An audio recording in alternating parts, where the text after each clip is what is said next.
పవన్ కళ్యాణ్ గారు ఒక మొన్న ఒక మాట అన్నారు. ఏమన్నారంటే, గతంలో 40 సంవత్సరాల క్రితం హీరోలు మొత్తం టోటల్‌గా అడవిని కాపాడేవారు, అడవిని ప్రేమించేవారు, జంతు ప్రపంచాన్ని ప్రేమించేవారు.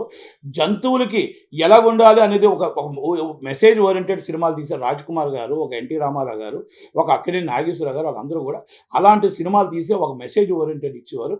ఇప్పుడున్న హీరోలు మొత్తం టోటల్‌గా అడవిని కొల్లగొట్టి, స్మగ్లింగ్ చేస్తూ, మొత్తం టోటల్ ఏనుగు దంతాలు ఎగిరిపోతుంటే, మొత్తం అడవి మొత్తం టోటల్‌గా అయిపోతుంటే, మొత్తం వన్యప్రాణులన్నీ గూడా జనారణ్యంలోకి వచ్చేస్తున్నాయి.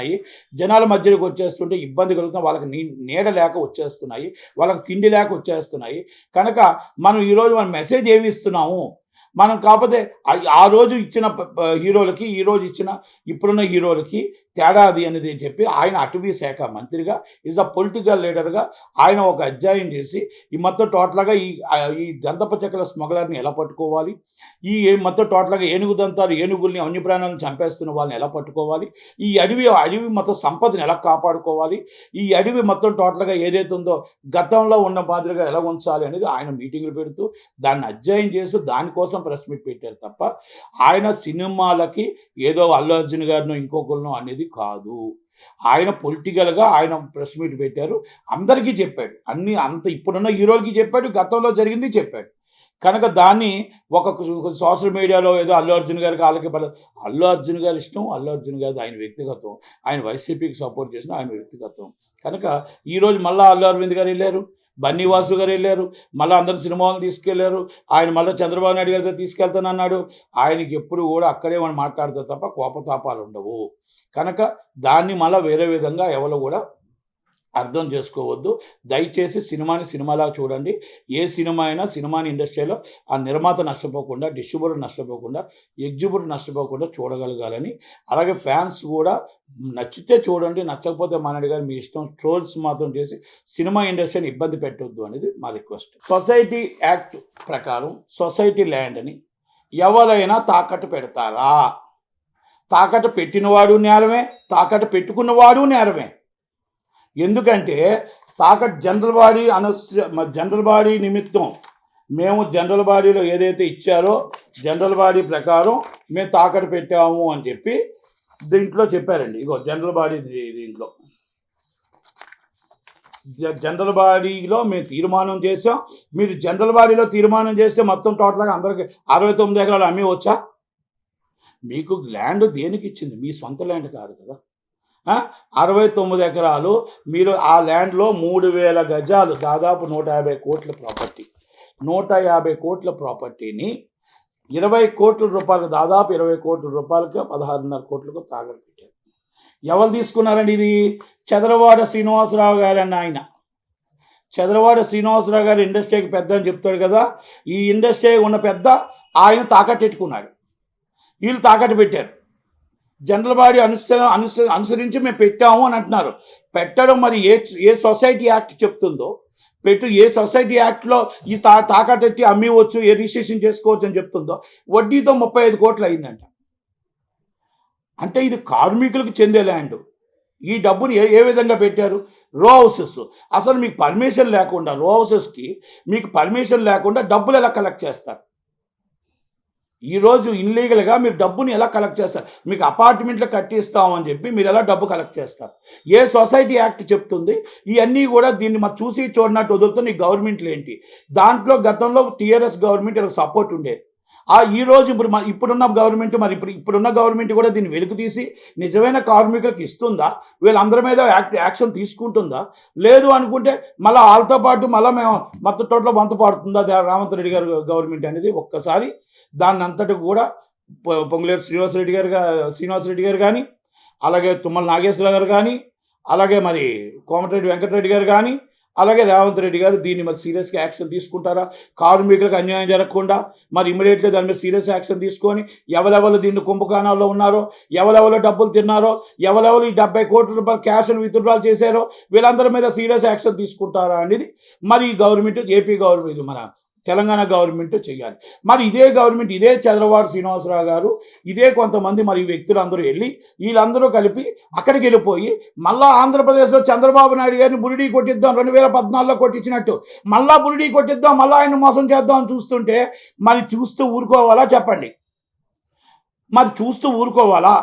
ఎందుకంటే ఆయన పార్టీ ఈరోజు మొత్తం టోటల్గా ప్రజలకు ఏం చెయ్యాలని చూస్తున్నప్పుడు మనకి కొన్ని తెలుస్తూ ఉంటాయి, కొన్ని ఒక్కొక్కరి ద్వారా వచ్చేస్తూ ఉంటాయి. కాబట్టి చుట్టాల వల్ల, పట్టాల వల్ల, ఎవరి వల్ల ఏదో విధంగా వచ్చి మేము మీ క్యాస్ట్ వాళ్ళమో, మీ కులం వాళ్ళమో, మీ ఇంటి వాళ్ళమో, మీ దగ్గర వాళ్ళమో వస్తుంటప్పుడు ఆయన ఒక చూసి చూడకుండా ఏమైనా పొరపాటు జరుగుతుందేమో అని ఉద్దేశంతోనే నేను చంద్రబాబు నాయుడు గారిని, లోకేష్ బాబు గారిని, బాలయ్య బాబు గారిని, దయచేసి పవన్ కళ్యాణ్ గారిని అడుగుతున్నా, అయ్యా మీరు సినిమా ఇండస్ట్రీకి నిజమైన సినిమా వాళ్ళకి ఇవ్వండి.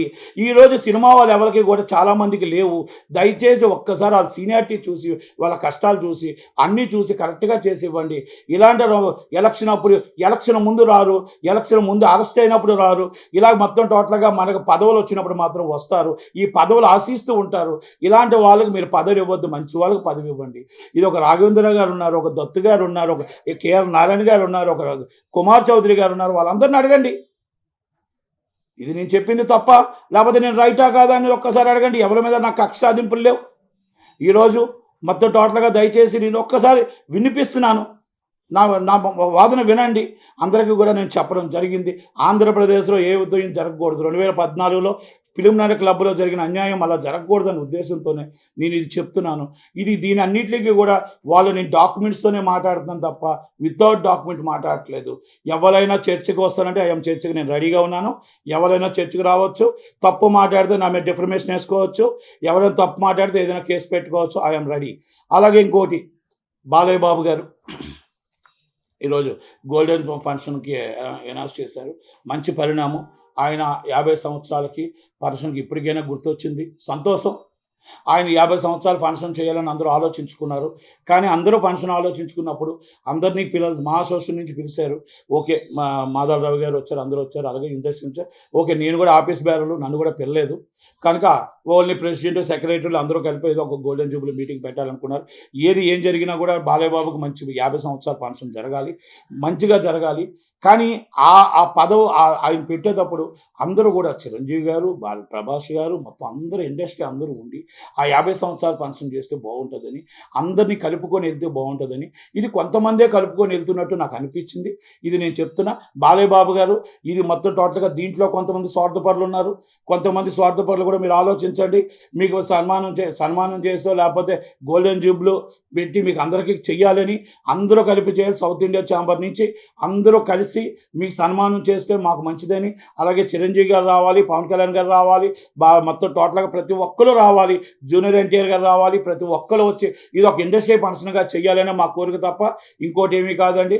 ఒక్కసారి ఇలాంటి మొత్తం టోటల్గా ఏది జరిగినా ఆంధ్రప్రదేశ్లో మాత్రం దయచేసి ఏ ఒక్కటి చేసేటప్పుడు కూడా వాళ్ళ మీద కేసులు ఉన్నాయా, వాళ్ళ మీద ఏంటి, ఇంతకుముందు ఏం చేశారు, వాళ్ళు ఏంటి, ఎలాంటి వాళ్ళు, మన ఆంధ్రప్రదేశ్లో మన గవర్నమెంట్కి మచ్చ రాకుండా ఏ రికమెండేషన్ చేసినా ఏం చేసినా దయచేసి ఒక్కసారి 1-2 సార్లు ఆలోచించుకొని పార్టీకి ఇబ్బంది రాకుండా ఒక్కసారి ఆలోచించమని, 2 సార్లు ఆలోచించమని నేను మీకు మనవి చేస్తూ నేను రిక్వెస్ట్ చేసుకుంటున్నాను. ఎందుకంటే మనకు అనుకోకుండా కొన్ని తెలియని పరిస్థితుల్లో కొన్ని ఉంటాయి. కాబట్టి దయచేసి కొంతమంది పదవుల కోసమో, కొంతమంది మనకు సన్మానాల కోసమో, కొంతమంది బొకేల కోసమే కూర్చొని ఇలాంటి పదవుల కోసం ఉంటారు. కానీ అరెస్ట్ అయిన చంద్రబాబు నాయుడు గారు అరెస్ట్ అయినప్పుడు కొంతమంది కనబడలేదు. ఆ రోజు అసలు కనబడలేదు. ఆ రోజు ఒక్క మాట కూడా ఒక్కరు కూడా ఇండస్ట్రీ నుంచి చెప్పలేదు. అయినా నాకు బాధ అనిపించి మళ్ళా చెప్తున్నా, నేను ఇండస్ట్రీ నుంచి ఆ రోజు ఒక్కరు కూడా జగన్మోహన్ రెడ్డి గారికి భయమా, కేసీఆర్ గారు అంటే భయమా? మరి అందుకే భయపడే కదా రాలేదు అందులోనూ. మరి ఈరోజు మరి అదే బాలయ్య బాబుకి మరి 6 నెలల క్రితం అదే జగన్మోహన్ రెడ్డి గారి టైంలో పెట్టుంటే నేను అడుగుతున్నా. ఈరోజు గవర్నమెంట్ వచ్చింది కాబట్టి మీరు ఏదైనా ఆశిస్తున్నారో కొంతమంది, దాంట్లో ఇండస్ట్రీ అందరూ కలిపి చెయ్యాలి, చేసే మంచి పరిణామం. కానీ దీంట్లో ఎక్కడైనా స్వార్థం ఉందా కొంతమందికి? ఎందుకంటే కొంతమంది పిలలేదు. మరి పిలుస్తారా, పిల్లరా? ఆఫీస్ బేరలు అందరినీ కూడా ఆఫీస్ బేరలైనా ఉండాలి కదా. కనుక కొంచెం దీంట్లో విభజించి పాలించే ఏదో ఉందని నాకు డౌట్. కనుక దయచేసి కార్యక్రమం బాగా జరగాలి, చాలా ఎక్స్ట్రాడినరీ జరగాలి. చిరంజీవి గారు రావాలి, అందరూ కలిసికట్టుగా ఉండాలి. నాగబాబు గారు నన్ను పిలుచుంటే బాగుండు. దానికి ఆ కార్యక్రమానికి. కనుక అందరూ కూడా బాలయ్య బాబు దానికి రావాలి. అటు అక్కడ సీఎం గారు, ఇక్కడ సీఎం గారు రావాలి.